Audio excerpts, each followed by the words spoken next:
Hello, good evening and welcome to 3FM 92.7. This is Hot Edition on 3FM.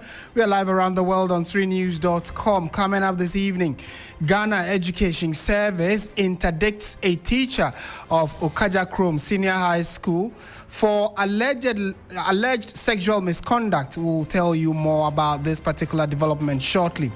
Also coming up, government increases the producer price of cocoa for the second time in 2 months, hiking the price by nearly 400 Ghana cedis per bag after a recent price adjustment by the Ivory Coast. And later, as President Mahama prepares to meet CSOs on his approach to tackling illegal mining, popularly known as galamsey, farmers in the eastern region demand drastic action to curb the menace. We are live around the world on 3news.com, and also be a part of the show because we are streaming on Facebook and on YouTube. So just look for 3FM 92.7 and you can be part of the show. And do send your comments to come in. I am Martin Asiedu-Dartey. Details of all of these and more coming up shortly.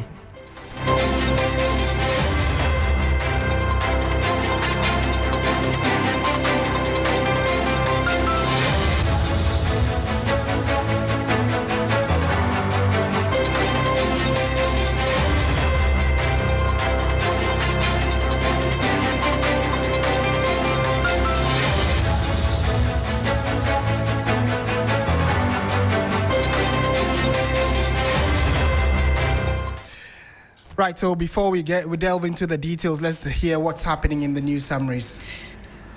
Thanks a lot, Martin. It's been a busy news day, really. But let's start with it because the cybercrime unit of the Ghana Police Service has arrested 68 suspected cyber criminals and seized over 800 devices, a move Interior Minister Muntaka Mohamed Mubarak says underscores government's commitment to fighting online crime. In agriculture, government has raised the producer price of cocoa to 3,625 Ghana cedis per bag for the 2025-2026 season, giving farmers 400 cedis more per bag following a decision by the Producer Price Review Committee chaired by Finance Minister Dr. Kesil Atto-Forson. In education, Martin stated that earlier, the Ghana Education Service has interdicted Richard Tibeto, a teacher at Okajakrom SHTS in the OT region, over alleged sexual misconduct, I should say. He has also been barred from school premises pending investigations. Then there's a story with the AMA which says that the Accra Metropolitan Assembly has directed that all shops and markets remain closed on Saturday, October 4, to enable the first cleanup exercise under the newly launched National Sanitation Day initiative. Finally, over 50 civil society organizations will meet President John Dramani Mahama tomorrow to deliberate on illegal mining, also known as galamsey, and propose sustainable solutions. That's it for the news summaries. Martin. Thank you very much, Lord Edwasari, with the news summaries. And we are delving straight into the details of our stories we have for you this evening. The Ghana Education Service has indicted one Mr. Richard Tibeto, a teacher of Okajakrom Senior High Technical School in the Jasikan municipality of the OT region over alleged sexual misconduct. In a statement issued today, the Ghana Education Service described the conduct as unacceptable, unethical, and a clear violation of the Professional Code of Conduct for Teachers. In addition to his interdiction, Mr. Tibeto has been barred from entering the school premises pending further investigations. The Ghana Education Service has assured parents, guardians, and the general public that the safety and protection of all students remain its topmost priority, stressing that any teacher found culpable of acts that compromise the dignity and well-being of students will face the full rigors of the law in line with the Ghana Education Service Code of Conduct. In a jiffy, we'll try and get further perspectives on this particular development from the Ghana Education Service. And then also, it comes on the back of another teacher who has also been, sacked for fondling or being in a very compromising position with a girl or a female student in one of the schools in the Ashanti region. So it looks as though in the last few days, this particular development has been frontal in news around the country. So we'll try and see what exactly the Ghana Education Service intends to do about it going forward and how they hope to clamp down on individuals who are taking advantage of pupils in schools. While we try to connect to the Ghana Education Service, let's bring you what exactly Child Rights International has been saying. Its executive director, Bright Appiah, has been calling for broader discussions on immoral conduct in schools. He argues that teachers have not made the school environment friendly enough for children to confidently report such matters. He spoke earlier on Midday Live.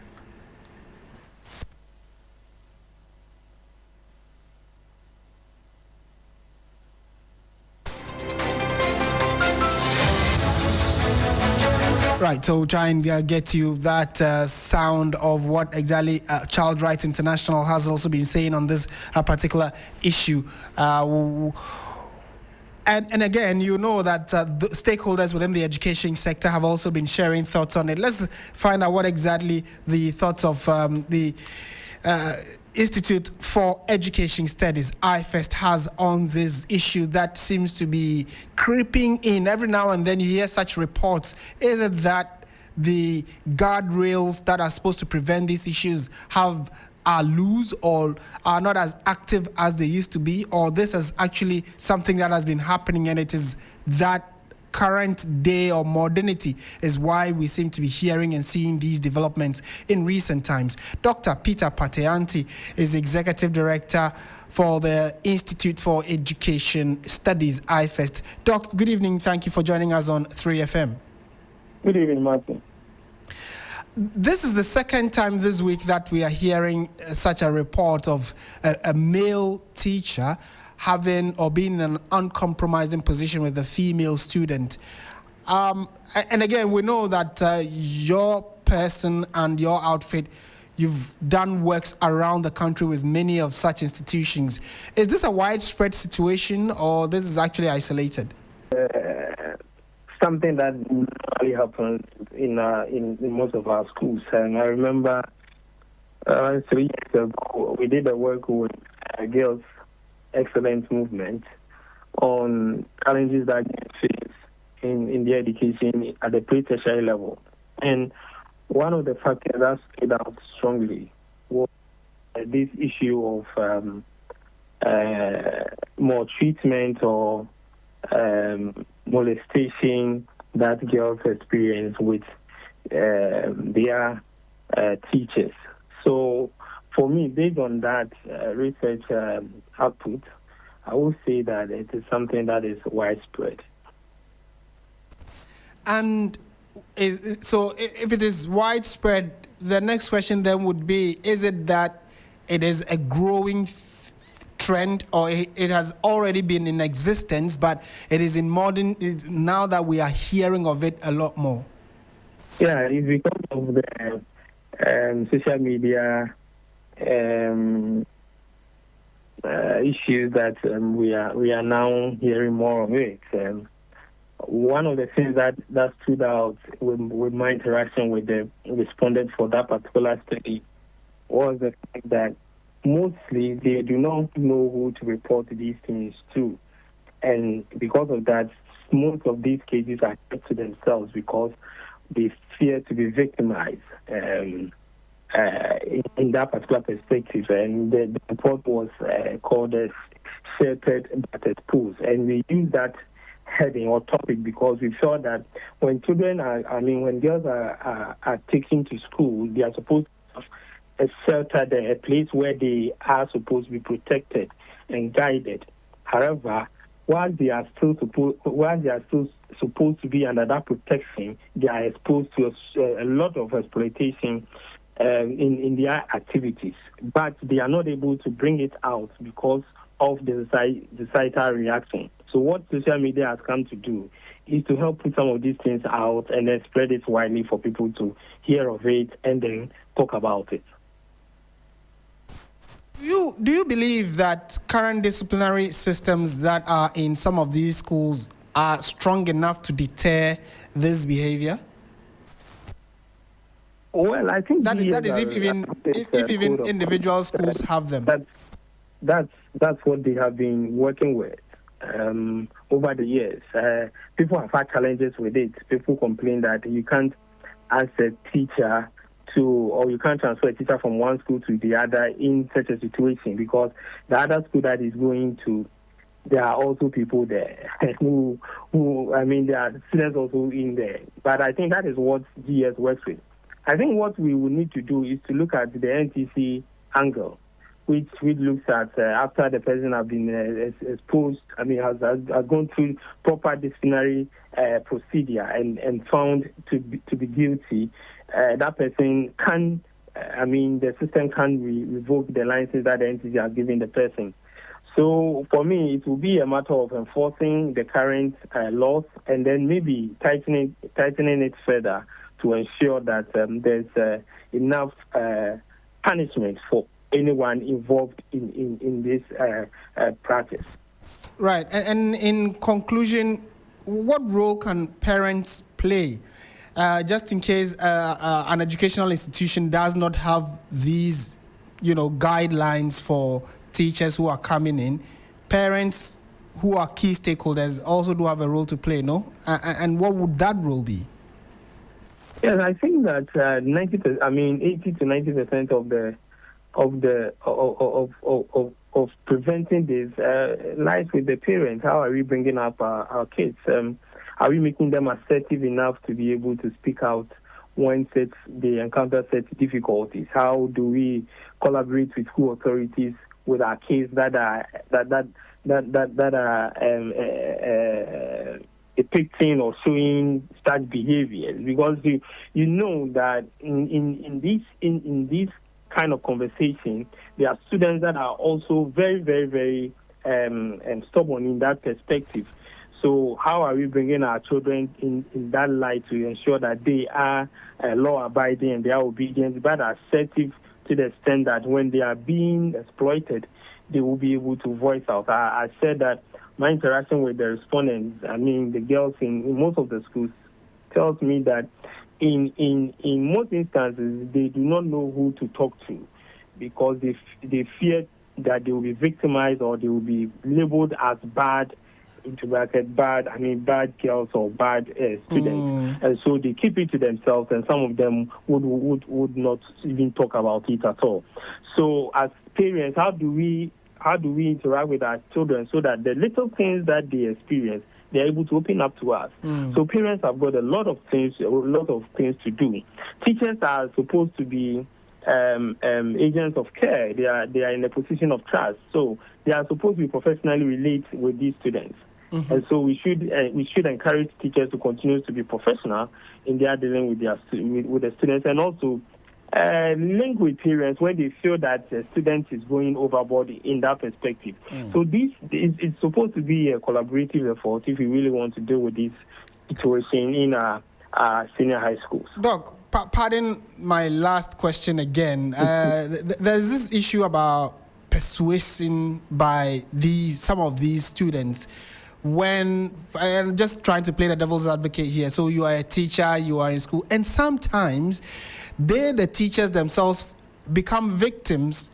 I'm sure many who listen would want to disagree, but when there is a teacher who has incessantly been, provoked by these children or these girls on campus, especially in the senior high schools, how do they go about it? Is there also a complaint unit where teachers can go and complain that students are harassing them, for which reason there are disciplinary actions to be taken against some of these students, that is? Yeah, that angle is possible. Interestingly, I think I had an interview with one of your sister stations, and most of the feedback I'm getting from teachers seems to suggest that they are also, they also experience some of these things, and even some of the female teachers are also complaining of the kind of behavior that the male students on campus exhibit towards them. So it is a possibility. I think that the teachers are trained professionally to be able to handle this, and when you feel that you are not able to handle this, there is a school counselor, there's a headmaster in there. You should be able to confide in one or two senior members on campus so that they invite the student's parents, and then the student is taken through the proper counseling procedure. I don't think that you should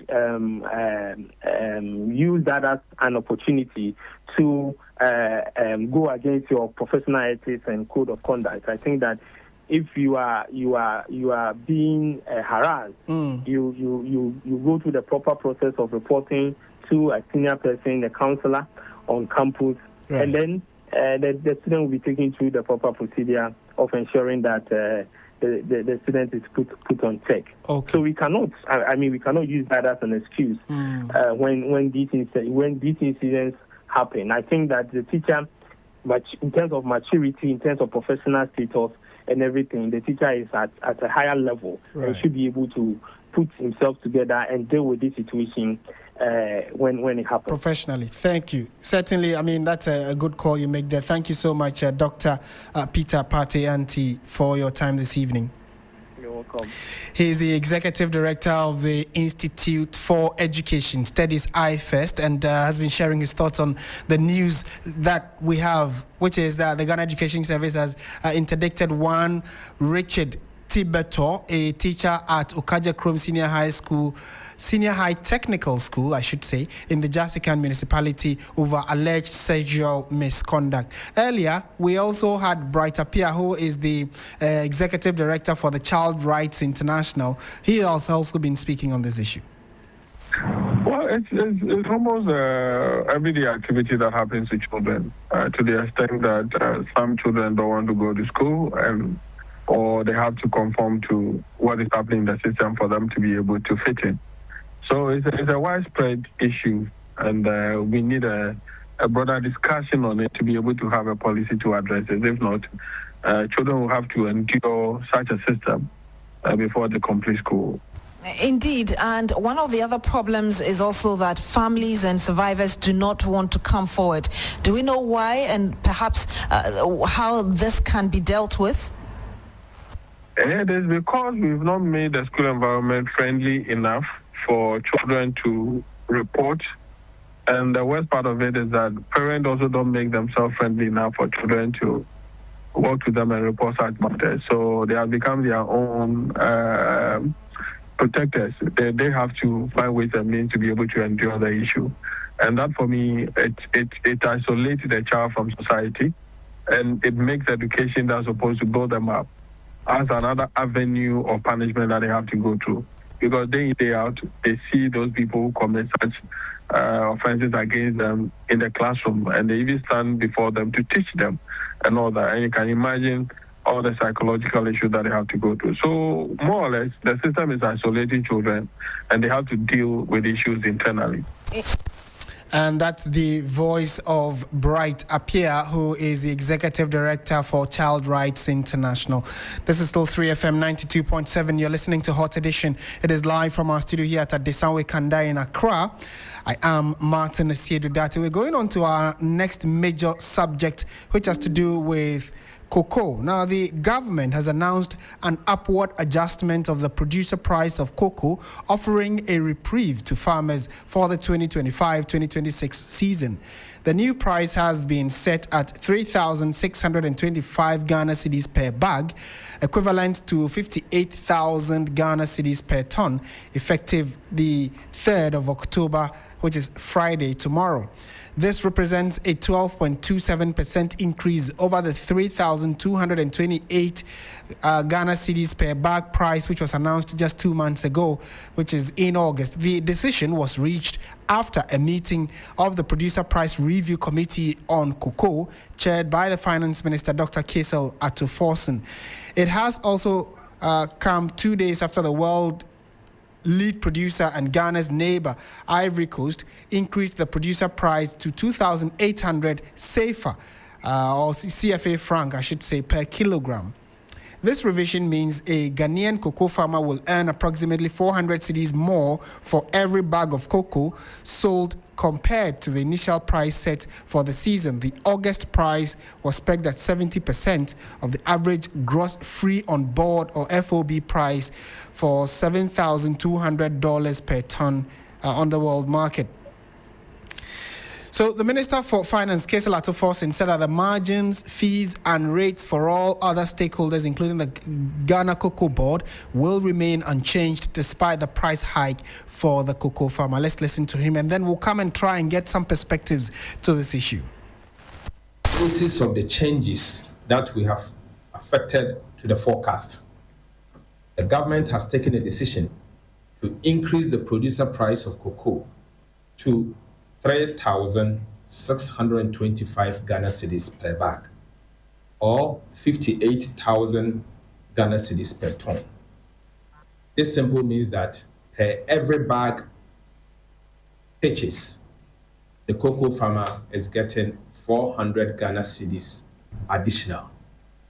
Simply put, to the ordinary cocoa farmer, since my last engagement on the 4th of August to today, every bag you will purchase, you will sell to Cocoa Board, you'll be getting another 400 Ghana cedis, or 4 million Ghana cedis, old Ghana cedis. Ghana Cocoa Board will continue to implement all the interventions to support the cocoa production and the welfare of the cocoa farmer.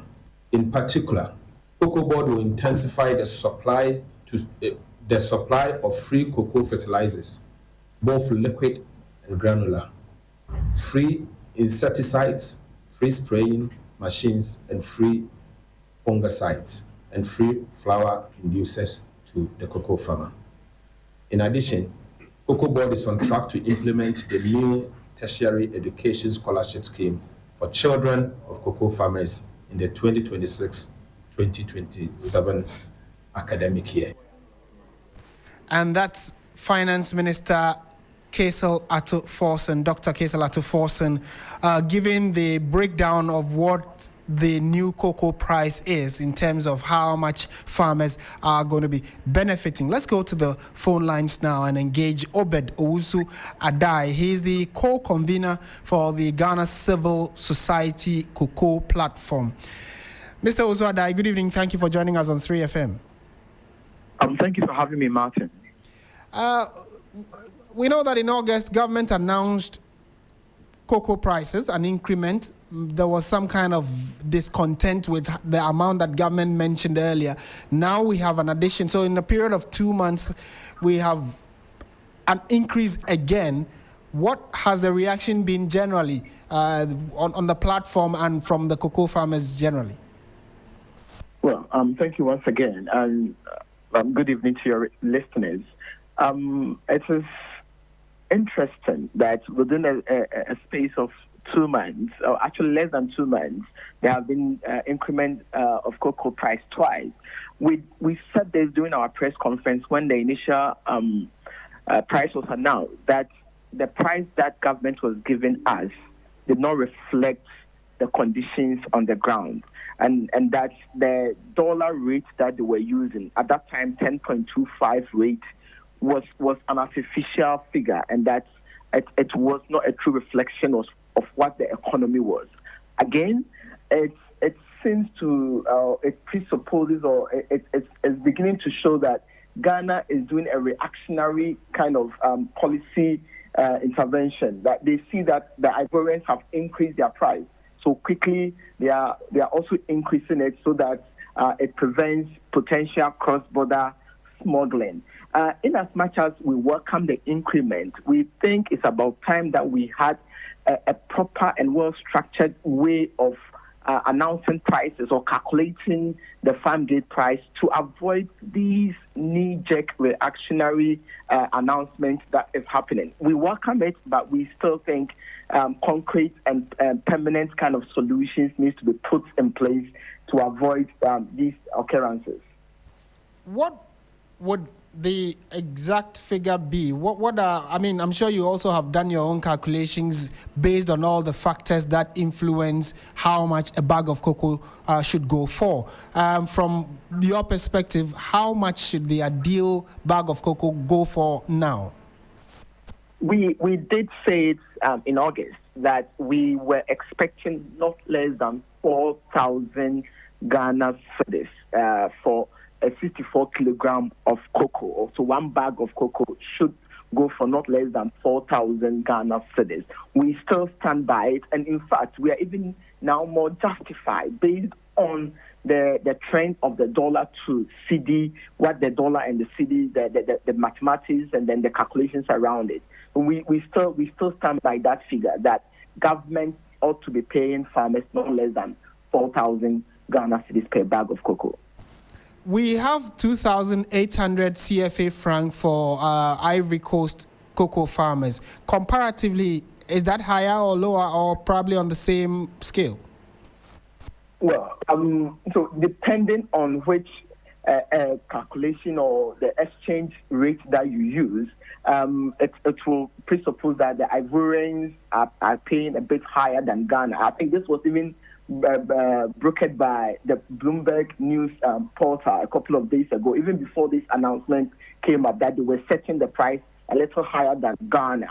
But what one needs to also understand is that in Ivory Coast, the price, it keeps changing, and they give ranges.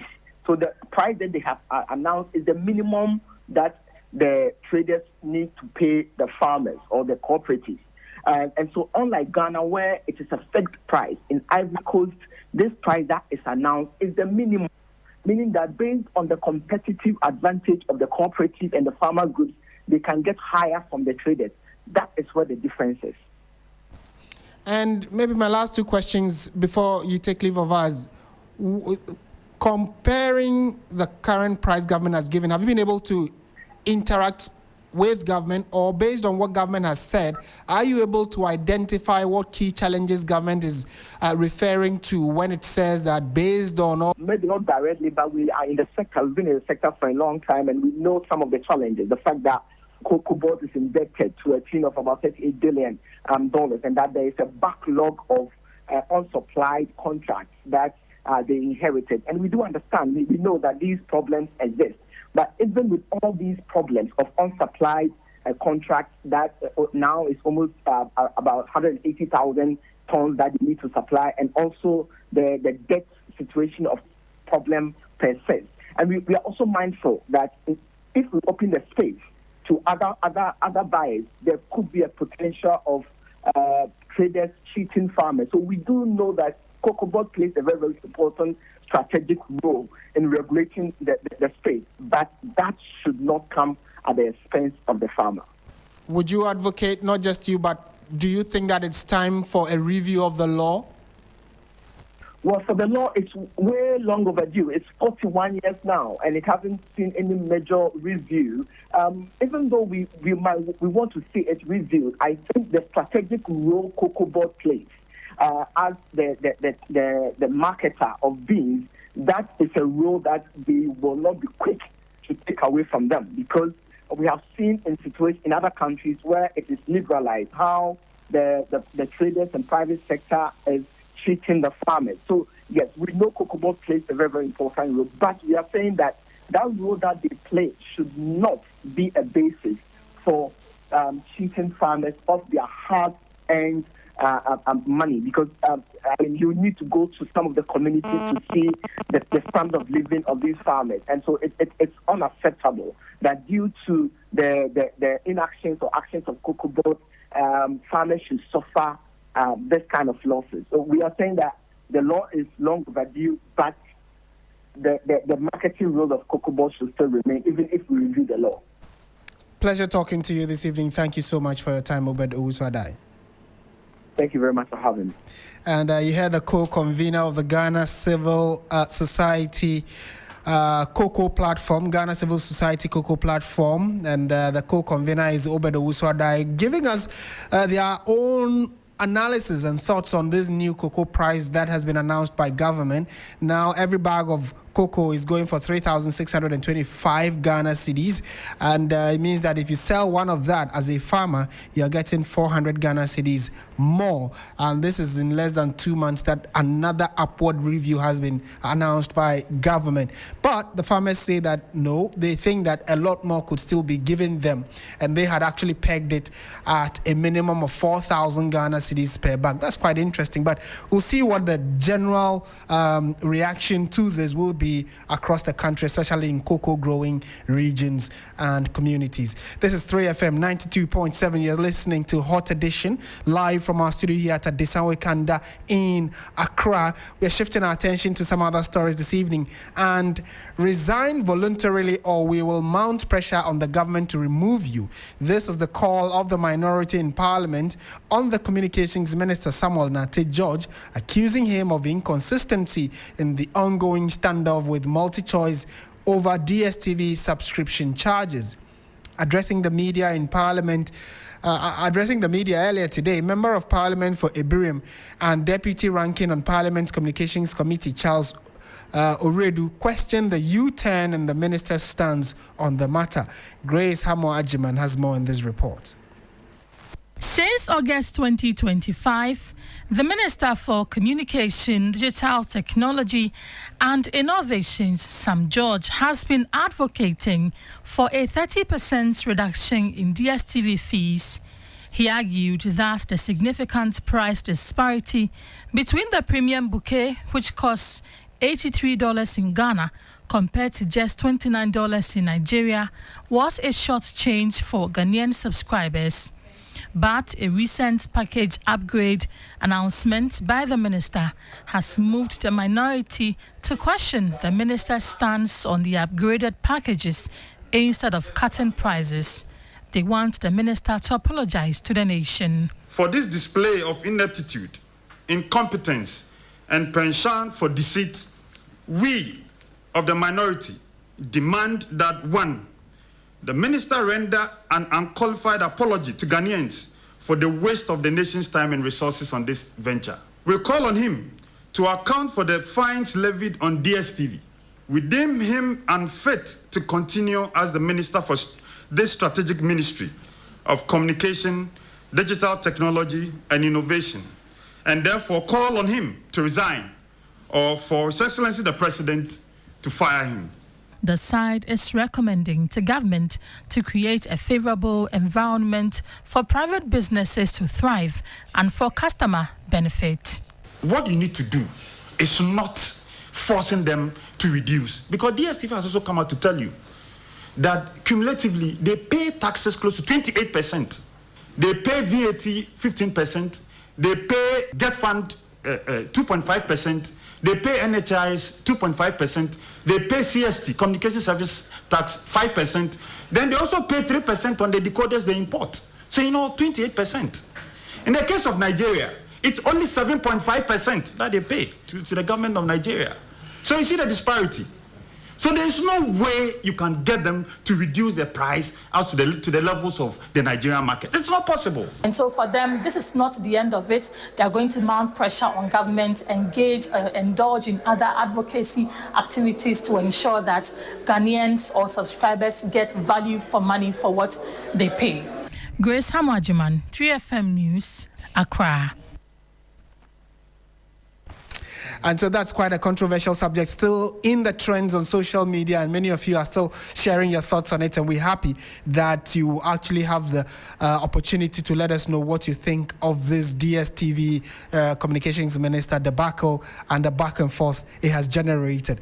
Away from that, tomorrow, President John Dramani Mahama will be meeting almost 50, probably over 50 civil society organizations on the issue of Galamsey, to see how collectively we all as a country can nip this canker in the bud. Now, over 50 civil society organizations are set to meet President Mahama tomorrow to discuss the illegal mining menace. The meeting will include religious bodies such as the Catholic Bishops' Conference, Ghana Muslim Mission, and the Office of the Chief Imam. Civil society groups expected to attend are the Media Coalition Against Illegal Mining, the Ghana Coalition Against Galamsey, Eco-Conscious Citizens, etc. professional bodies such as the Ghana Bar Association, the Law Society of Ghana, the African Women Lawyers Association, the University Teachers Association of Ghana, the Ghana Chamber of Mines have also been invited. On the list as well, we have student bodies, including the Ghana National Union of Ghana Students, other organizations like the Institute for Democratic Governance and the Center for Democratic Development, and Send Ghana and Imani Africa, etc. It's a long list of individuals expected to meet the president. And we all look forward to how that interaction will go. But Franklin Kujo, who is the president of Imani Africa, is on the line. He's joined us for a quick chat on this. Mr. Kujo, good evening. Thank you for joining us on 3FM. Oh, good evening. Can you hear me? Yes, I can hear you loud and clear. To start with, I'm sure you're looking forward to tomorrow's meeting. What have you been thinking about since the invitation came? And Claire, my question is premised on the fact that there had been so many people asking for a declaration of a state of emergency. Now the president says, I cannot do that now, but has gone forward to say, okay, all the active voices calling for a declaration of a state of emergency, let's meet and chat about this. What has your thinking been ahead of this meeting tomorrow? Well, so first of all, I think we needed to get some sort of an agenda. I was definitely thinking that this meeting should necessarily be the final meeting, especially on this subject, as far as the CSOs and the executive is concerned. I think it is important to say that, look, we now need to move from here, from talking to action. And I do believe that tomorrow's interaction would yield exactly that. I mean, some of us have spoken amongst ourselves, and we seem to have a plan, actually have a good plan as to how we think the meeting should go. Of course, we will be happy to hear what the president and the substantive minister will say, but we also have some good responses we want to give.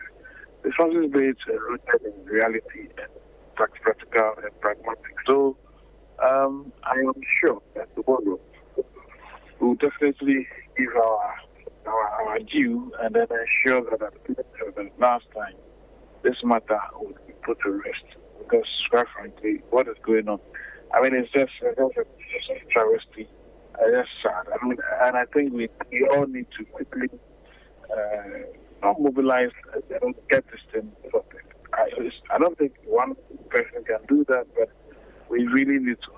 And I agree to the extent that the idea of a declaration of state of emergency across the country, frankly, it may sound like a sensible thing, but in eyes of a rig, I mean, I don't think people decode in my hometown. What's the point in making sure that they go to bed at 5 p.m. or 6 p.m. and then wake around 6 a.m.? It doesn't make sense.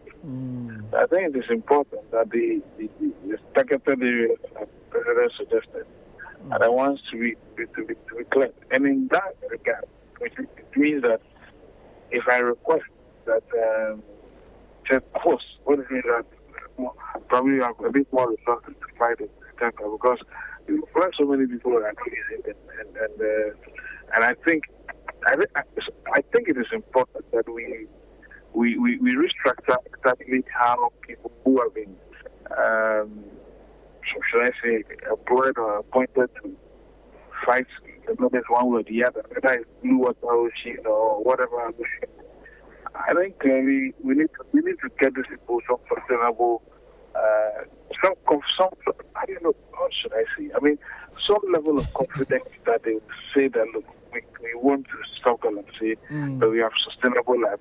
And I think those questions are really important. Otherwise, tomorrow we expect to see. I personally expect to see the Minister for Environment give us an update of where we were before they came to power, what he's done between January to now, and what the results are looking like.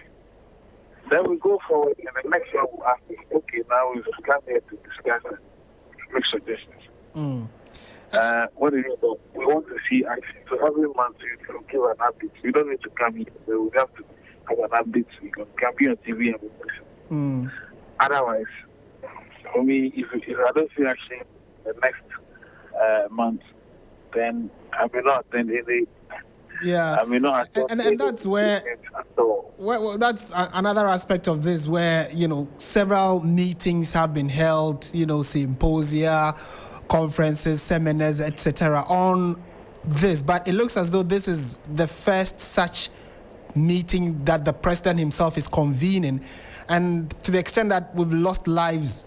Not the many that have already been lost in communities, many of them unheard of, unknown individuals, but to the extent that nationally we have all had to mourn the loss of some individuals, calls for critical action. But you also gave indications that you are hoping that this is not just another talk shop and that some concrete action be seen. How about the role of communities?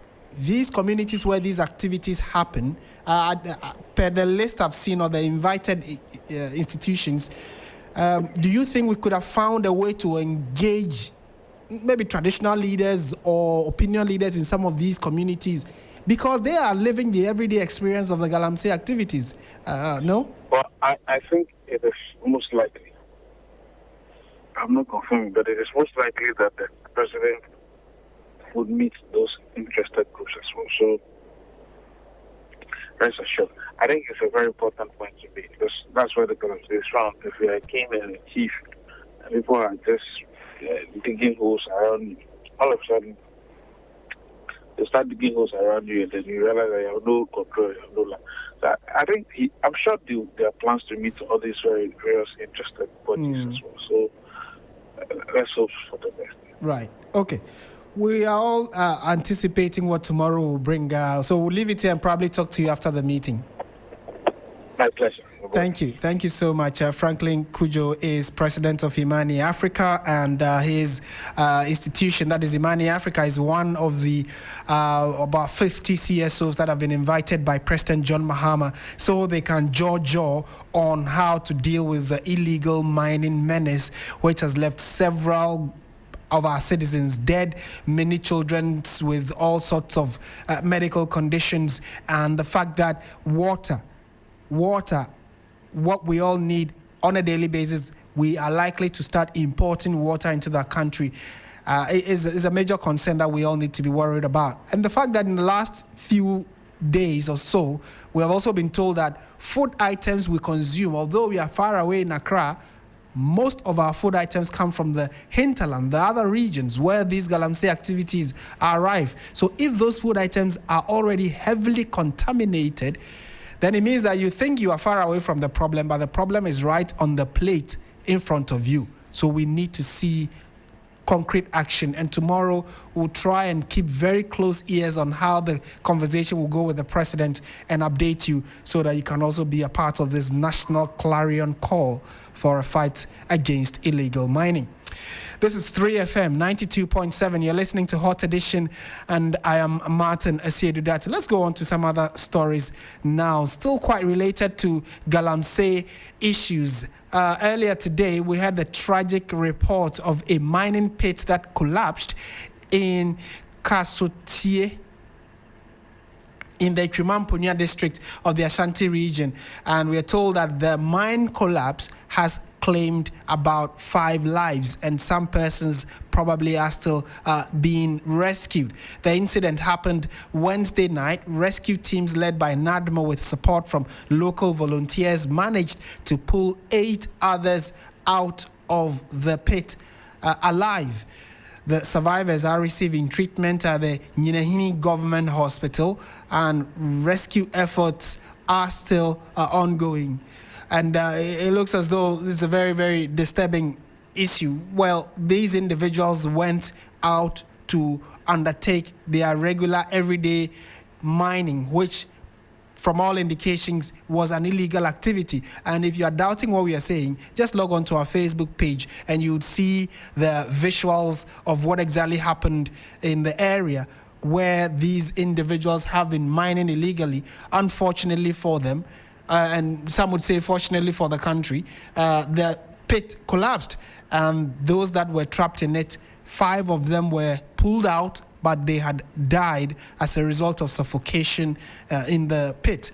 8 of them managed to survive. They've been rushed to the hospital and they are getting treatment.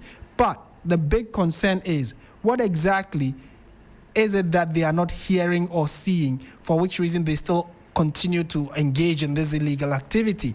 And we just indicated that the President of the Republic is calling for a meeting, because this has been a conversation over the last 5 to 7 years about the incessant nature of illegal mining activities. But it looks like now, although people are losing their lives, they are still bent on ensuring that they undertake or continue this activity. And 5 people have died. They were trapped in a pit. 8 have survived. So we'll try and see if we can speak to our correspondent to get some further perspectives on this. While we wait for that, let's go on to some other stories now. And His Excellency John Dramani Mahama has today sworn in 20 new appeals court judges and a private legal practitioner at a ceremony at the presidency. Those that have been sworn in include Justice Justin Kojo Dogu, Justice Daniel Mensah, who is also the Domahene Osajefo Ajimambedu I, Justice George Bwedi, Justice Olivia Obeng Owusu, and Justice John Bosco Nabarese. Others are Justice Jennifer Ann Myers Ahmed, Justice Emmanuel Senyo Amedahe, Justice Kwesi Anochijima, Justice Dr. Richmond Osei Shere, Justice Francis Apangobonu Achimboga, and Justice Ali Baba Abutari, Justice Abena Esuoma Opong. The rest are Justice Mariama Samu, Justice Mary Mami Ekwe Nyanzua, Justice Aite Amatete, Justice Charity Akosia Asem, Justice Enyonam Adinyira, Justice Sheila Minta, Justice Douglas Seidu, Justice Charles J. Wilson, Mrs. Franklin Jesila Adamu. And all of these have been, these men and women have been sworn in as the new appeals court judges. Now, let's listen to what exactly the president said to them at the ceremony. This is not merely a ceremony of robes and oaths. It is a renewal of the covenant between us and the Ghanaian people, in whom the sovereign power lies. For when citizens walk into the courts of this nation, they do not simply seek judgments, they seek hope. Hope that the law will protect them, hope that their rights will be respected, and hope that their voices will be heard. And today, as we swear you in, we're renewing that hope in our people. The Court of Appeal is the people's court of renewal. It is here that errors remedy. For many Ghanaians, the Court of Appeal is often the last hope for justice when all other avenues have been exhausted. And that is why the authority we assume today is not only legal, but profoundly moral. You hold in your hands the power to heal wounds, to restore confidence, and to guide our nation towards fairness. In recent times, our courts have not escaped criticism, have openly and sometimes harshly questioned judicial decisions. And they still believe in the courts, that justice still matters, and that verdicts have meaning in their lives. What we must guard against is cynicism, the corrosive belief that the courts no longer serve the people, but only the powerful in society. To rebuild trust, our courts must demonstrate in word and deed that justice is not compromised by status, wealth, or political convenience. But inspire confidence in our people.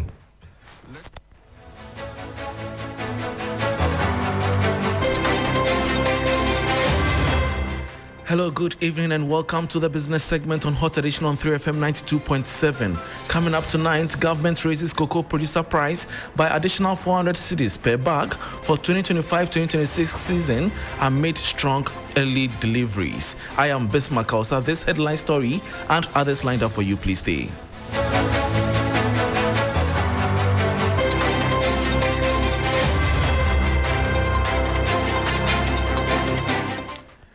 Thanks for your company. Now to the details. Government of Ghana has announced an immediate increase of 400 cedis on every 64 kg bag of cocoa sold to farmers for the ongoing 2025-2026 crop season.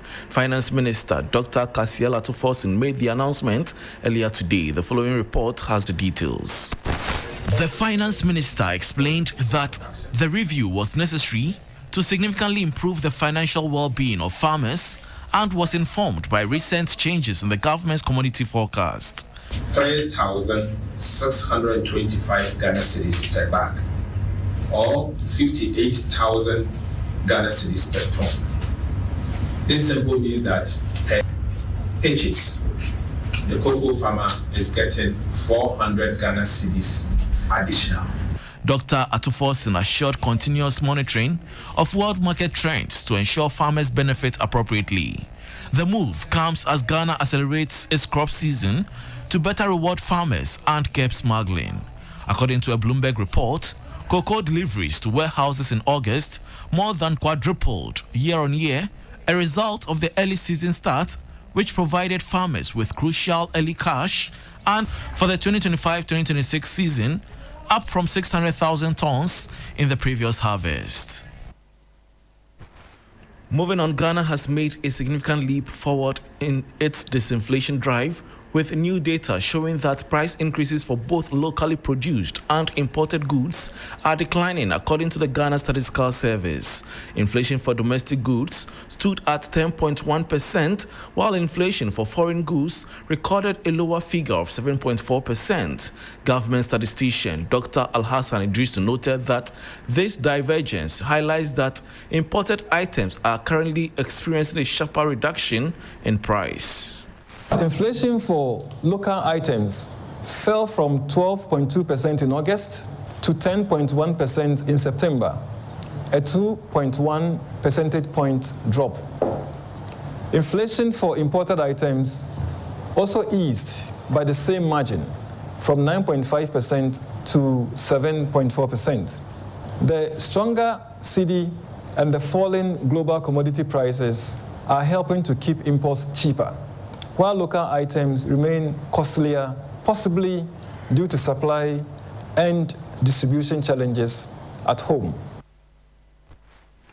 And that was government statistician Dr. Alhassan Idrisu, bringing us to the end of the business segment on Hot Edition on 3FM 92.7 with me, Bismarck Osa. For more business stories, please check out our website, 3news.com. Real Kwampafo is here for sports. Please stay.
Hello, good evening, and welcome to the sports segment here on Hot Edition on 3FM 92.7. My name is Oreku Ampofo.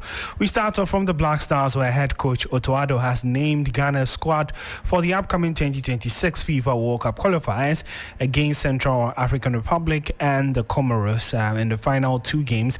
Now, among standout selections are Abdul Fattah Ishaku, Ali Duseidu, and promising youngster Kojo Pepralpon, who plays for OGC Nice in in France.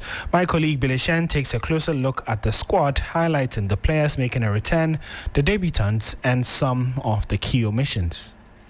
So Otuado has released his squad for the final round of 2026 World Cup qualifiers against the Central African Republic and also Comoros. Now, the returnees happen to be Abdul Fattah Issahaku and also Ali Asiedu, both of them suffering ACL injuries and are now back fit. Fattah Issahaku has a very good form at the start of the season for Leicester City, already scoring 2 goals in the championship. There's also Ebenezer Annan, who hasn't been called for quite a while, making his return. Now, for the new call-ups, it happens to be Kojo Opon-Pepra of OGC Nice, who happens to be in the top 10, 4 tackles won in Ligue 1 this season. And there's also Prince Owusu, who features in midfield for Mediama SC. There was no call-up for Derek Cohn, and also Tariq Lamptey, of course, who has an injury, has a long-term injury, and isn't expected to be available as well. So that was my colleague Bill Ishanda talking about some of the key issues with regards to Otuado's 24-man squad. Now, notably, there were 2 home-based players in the squad. That is Benjamin Asare, but then there's also a new boy from Mediama joining in the team. My colleague Mutala Yakubu has more details. Black Stars head coach Otuado has named a squad for the final 2 World Cup qualifying games against